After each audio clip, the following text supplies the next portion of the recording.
Hi, I'm Kat and I'm here to show you today about the use of props in your yoga session. So I'm a great believer in using props and how they can assist you in your yoga poses so that you get the most out of them basically. So these are the ones that I have. So this is the one that I would say use the most, is a brick, and really easy to find online or any sort of sports shops. You'll be able to get one. Okay, and then this is a sort of a larger block that we use to sort of sit on more than anything, and then a belt, which doesn't need to be an actual yoga belt. It could be a tie, it could be a loop from your dressing gown, anything like that will work exactly the same. And then the last one I've got is a knee, it's like a cushion basically for your knee, that when you do like a lunge, it can just support your knee a bit if you've got any knee problems. Even if you haven't got any knee problems, they're quite nice to use. Okay, so I'm going to show you how to use this block in a forward fold. So I'm going to come up to standing, and I'm going to place it on its highest end to start off with. Okay, and this is one, so forward fold is quite difficult actually. Often we've got quite tight hamstrings, and even our hips are quite tight, and then therefore when it's like that, trying to actually fold more or less in half is pretty difficult. Okay, so but we want to keep our spine long and stretch our hamstrings as much as possible. So using the block really helps with that. So I'm going to take a breath in. I like to bend my knees when I fold so that I can keep my spine nice and long, folding from the hips, coming down. Then I start to feel my hamstrings really start to stretch, and then you have the block there in front, and as you can see, as I do that, I can lengthen through the back of my hamstrings a bit more, and we can sort of relax into the pose. I'm kind of working my tummy and my rib cage towards my thighs, and then it may be that you get to that and you can just let the block go a bit lower. So you've got all different sides that you can work with.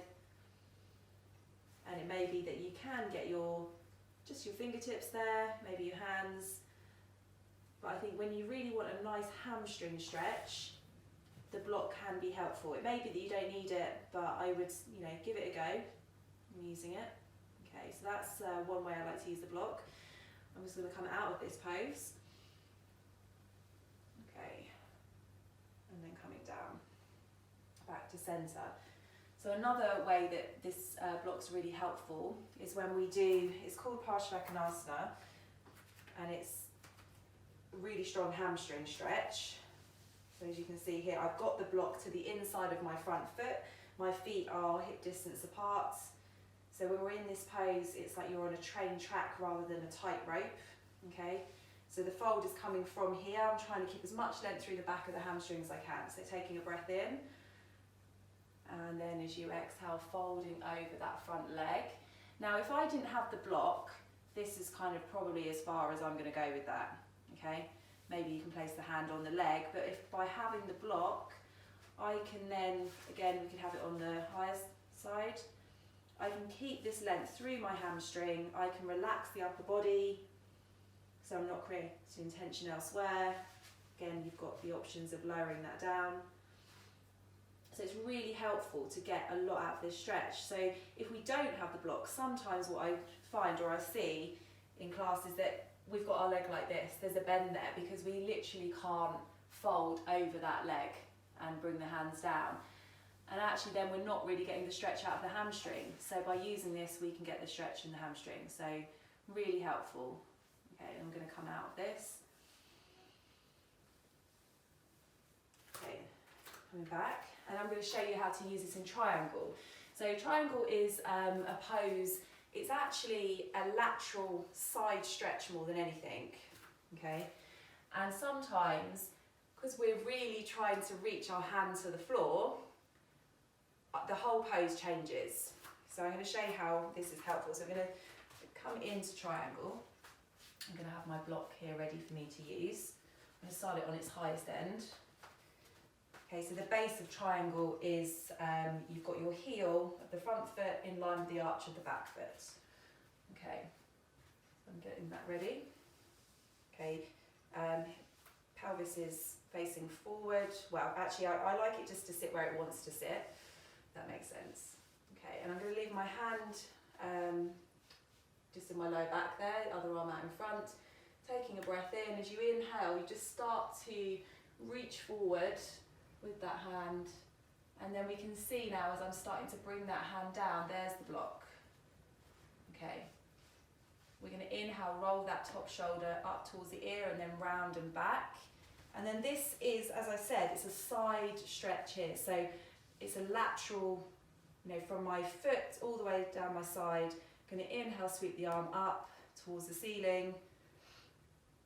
Okay, and what happens often I see if we don't use a block is, and it's normal for us to want to kind of reach for the floor, but we're not going to actually do the pose correctly if that is a difficult place to get to. So what happens is we reach the floor, this shoulder comes round, my whole chest, it's not a side stretch anymore, okay? And you can put quite a lot of pressure on this part of your back, okay? But by bringing ourselves with the block, like I say, you can use different sides of it, we can maintain this side stretch, okay? I'm going to come into another side stretch now where we bend the front knee, quite often start here. Again, we're rolling that shoulder back, and then the block is here. We can inhale, sweep that arm up towards the ceiling, maybe then it comes in line with the ear. Again, if we're reaching down for the floor, again, we can change the block, but if we're reaching down for the floor, then my rib cage might start to come round like this. And that's then losing the side stretch. We don't want to do that. And you could potentially injure yourself as well.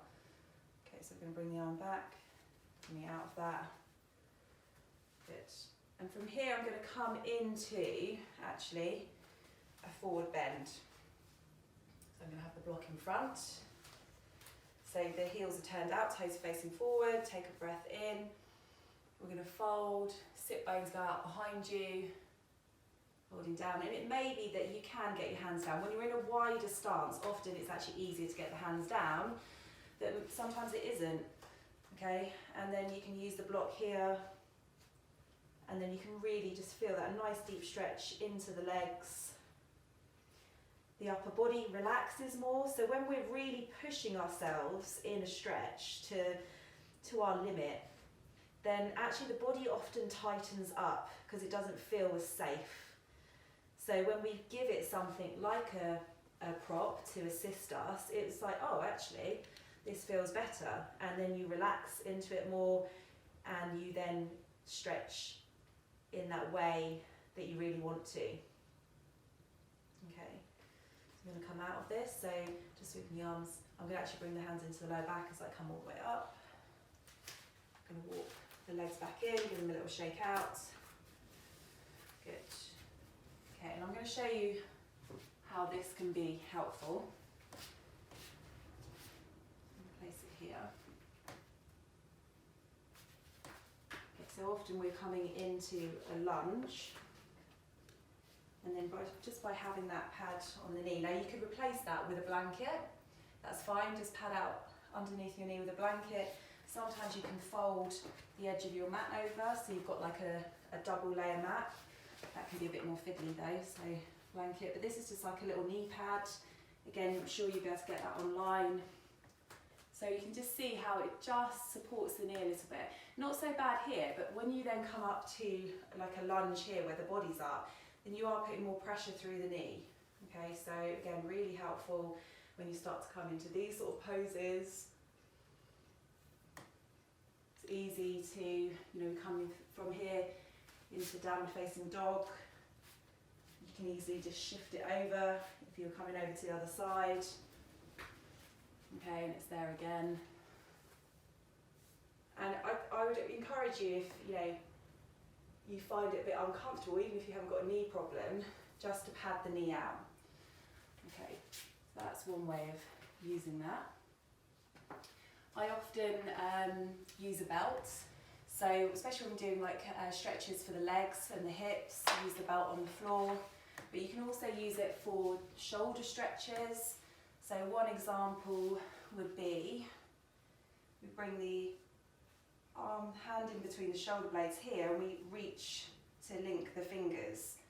And you often have one side that's easier than the other.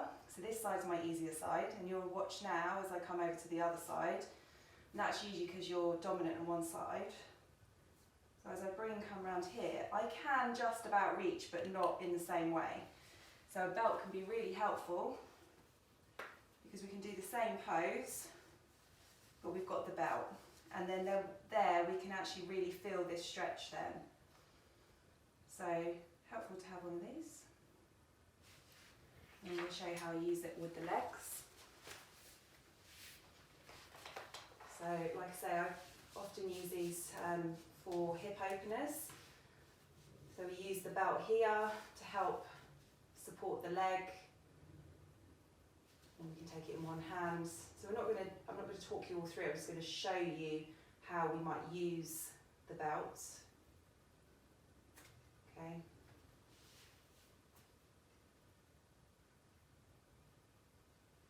So definitely a helpful little prop to have. And then the last thing I'm going to show you is just sitting on this block here.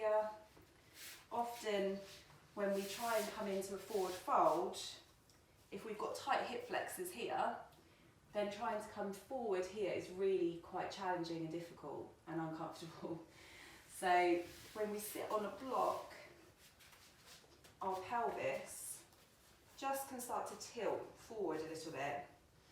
We take a breath in, and then we can just fold a bit more comfortably over the legs.